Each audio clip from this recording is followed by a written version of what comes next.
E abrir uma pequena empresa no Brasil ou contratar mão de obra também passou por mudanças esse ano. A nova Lei da Liberdade Econômica, sancionada em setembro, simplificou as regras para incentivar o empreendedorismo. Mais Brasil, menos Brasília. A frase defendida pelo ministro da Economia, Paulo Guedes, revelava uma das principais propostas de governo apresentadas em 2019. Foram 3 propostas de emenda à Constituição. A PEC do Pacto Federativo, que destina mais recursos para estados e municípios e propõe a extinção de municípios com menos de 5 mil habitantes.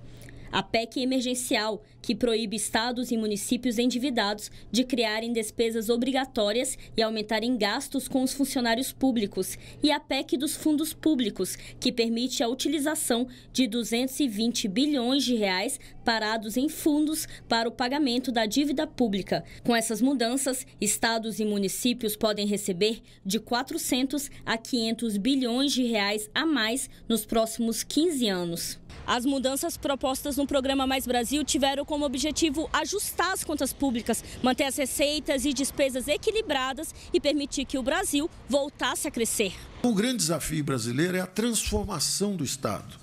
É como transformar esse Estado, que gasta muito e gasta mal, numa máquina eficiente e fraterna, sabendo que temos que manter a responsabilidade com as futuras gerações. Nós não podemos nos endividar em bola de neve e jogar isso para filhos e netos também pagarem lá na frente. Outra medida criada neste ano pelo governo foi o programa Verde e Amarelo. O objetivo foi estimular a contratação de jovens até os 29 anos, que nunca tiveram emprego formal. O programa também prevê a inserção de pessoas com deficiência e de trabalhadores que precisaram se afastar do trabalho por motivo de acidente ou de doença. Para isso, o governo vai retirar ou reduzir algumas obrigações da folha de pagamento. Os empregadores não precisarão, por exemplo, pagar os 20% da contribuição ao INSS. A contribuição para o FGTS cairá de 8% para 2% e o valor da multa poderá ser reduzido de 40%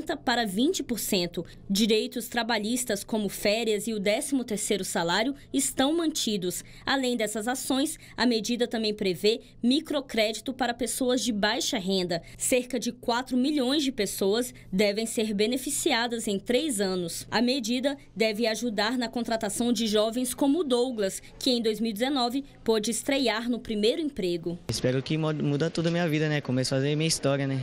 Minha trajetória. Ajudar minha família, né? E é isso aí. Para gerar mais emprego e renda, uma outra ação do governo federal foi a Lei da Liberdade Econômica. Criada como medida provisória e transformada em lei, ela prevê menos burocracia e mais facilidade na abertura de empresas, principalmente de micro e pequeno porte. Entre as principais mudanças, a lei dispensa o registro de ponto para empresas com até 20 empregados e elimina alvarás para atividades consideradas de baixo risco, como costureira. A medida pode gerar 3.700.000 empregos e mais de 7% de crescimento da economia nos próximos 10 anos.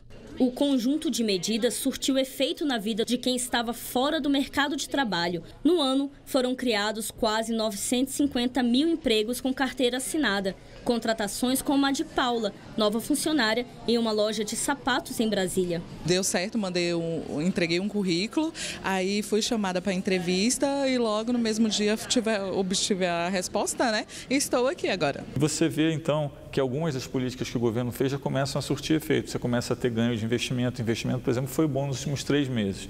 Então, como que impacta na vida das pessoas? É emprego e renda.